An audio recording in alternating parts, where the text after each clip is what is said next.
Merhabalar canım arkadaşlarım, kanalıma hoş geldiniz. Bugün sizlerle bana vakti zamanında bir ayda 7 kilo verdiren kürümden bahsetmek istiyorum. Gerçekten hayatımı değiştirmişti. Neredeyse durmuş olan metabolizmamı hızlandırmış ve cayır cayır bana yağ yaktırmıştı. Hiç abartmıyorum. Bunu daha önce de paylaşmıştım kanalımda ve sizlerden binlercesi bununla kilo vermişti. Hemen tarife geçelim.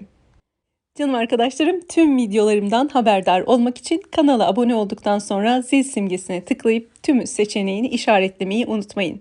Ve artık videolarımız tüm dünyada izlendiği için altyazı seçenekleri de mevcut. Hangi dilde izlemek istiyorsanız ilgili videonun sağ üst köşesinde bulunan 3 noktaya tıklayarak oradan istediğiniz altyazı seçeneğini açabilirsiniz ve videoyu hangi dilde izlemek istiyorsanız o dilde videomuzu izleyebilirsiniz. Günde sadece bir tane limon kullanacağız ve bir tane limonun vücudumuzda yapmış olduğu güzel değişimlere şahit olacağız. Bunlardan en önemlisi kilo verimi olacak bizim için. Çünkü limon içerisinde bulunan pektin maddesi sebebiyle çok güzel bir şekilde bize tokluk veriyor. Limon asitinden dolayı metabolizmamızı hızlandırıyor. Çok güzel kilo verimine yardımcı oluyor. Bir tane limonumu kabuğuyla birlikte kullanacağım için güzel bir şekilde yıkadım. Böyle halka halka limonlarımı doğradım. Burada dikkat etmemiz gereken en önemli hususlardan bir tanesi limonun çekirdeklerini kesinlikle çıkartın sevgili arkadaşlarım. Çünkü eğer çekirdekleriyle birlikte kaynatırsak acı olur.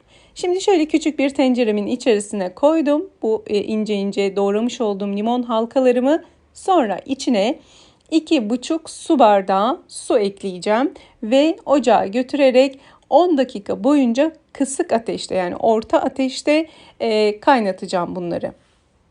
Gerçekten böyle direnen kilolarınız varsa, bir türlü kilo veremiyorsanız, iştahınızı bir türlü kontrol altına alamıyorsanız, sürekli ödem probleminiz varsa bu kürü bir ay boyunca sabah akşam bir bardak olmak üzere tüketmenizi şiddetle tavsiye ediyorum. Çünkü binlerce, hatta milyon diyebileceğim sayıda kişi bu kürden fayda gördü. Eskiden de paylaşmıştım. Çok sayıda kişi kullanarak gerçek anlamda kilo verdiler, zayıfladılar. Siz de bunu başarabilirsiniz. Kilo vermenin önündeki en büyük engellerden bir tanesi vücutta biriken ödem ve toksin sevgili arkadaşlarım. Bu atılmadan maalesef kilo vermek çok zor oluyor ya da çok yavaş zayıflama sürecinizi geçiriyorsunuz. Bu da sizin motivasyonunuzu düşürüyor. Yapamıyorum, olmuyor diyorsunuz ve vazgeçiyorsunuz. Çok haklısınız. İşte bu kür burada sizin kilo veriminizi hızlandırıyor. Metabolizmanızı hızlandırıyor ve ödem atmanıza yardımcı oluyor. Bu sebeple çok önemli. Tam bir ay kullanabilirsiniz. Ben bir ayda 7 kilo vermiştim. Hiç unutmuyorum. Tabii bu çok bundan bir 5-6 yıl öncesinden bahsediyorum arkadaşlar. Şimdi içerisinden haşladım ve limonlarımı çıkardım. Bir bardağa alıyorum. 2 malzeme daha var. Burada çok önemli arkadaşlarım bu 2 malzeme. Onlar olmazsa olmaz gerçekten. Bu 2 malzeme toz zencefil ve toz tarçın. Çay kaşığının ucuyla yarım kaşık değil, yarım kaşıktan daha az toz zencefil ve toz tarçınımı ilave ediyorum. Çok güzel bir şekilde karıştırıyorum arkadaşlarım. Burada toz tarçın sıvı karışımların içerisinde biraz zor özleşiyor. Ama güzel bir şekilde karıştırırsak problem olmayacaktır. Şimdi nasıl kullanacağız? Sabah kahvaltılarından önce, akşam yemeklerinden önce olmak üzere günde 2 bardak bu kürümüzü tüketeceğiz. Ekmek, şeker, hamur işleri, tatlılar, hazır paketli gıdalardan olabildiğince uzak duracağız.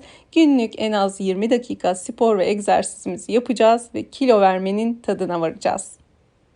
Videomu izlediğiniz için çok teşekkür ediyorum. Kanalımda bulunan bu tarzda diğer videolar için buraya kartlar bıraktım. Tıklayıp izleyebilirsiniz. Aynı zamanda videoyu beğenmeyi ve eğer abone değilseniz kanalıma abone olmayı unutmayın. Sizleri Instagram sayfama da bekliyorum. Hepiniz Allah'a emanet olun.